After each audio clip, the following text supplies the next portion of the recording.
sad kung laging kaatras yung mga gusto natin isulong na batas. Sa inyo ba sa SCAP, nagkakaroon ba kayo ng assessment, halimbawa, sa mga grupo ninyo na nasa low income, yung background nila, kung gaano naging ka-epektibo itong senior high school? Pero ba kayo mga miyembro na after senior high school, mas magandang trabaho yung nakuha?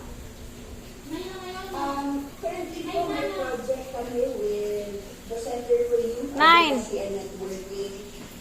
Going to watch. It's called Bakit? the Multiply Ed Philippines. So, ang direksyon ng Multiply Ed Philippines is to meron pa pala dyan. the Tinakita ko yan. technical curriculum. And currently, we're at our Kuya. monitoring stage. So, meron, all over the country, meron po kaming mga sites. We can share the results Mabuti with you. naman nilagay ni Kuya Once doon. Ang once galing na talaga ni monitoring Kuya. basic Ang galing talaga ni Kuya. Maasahan talaga si Kuya. Maasahan talaga.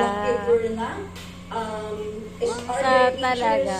57 doing administrative tasks. Once natapos po natin ang monitoring, we can share the results with you.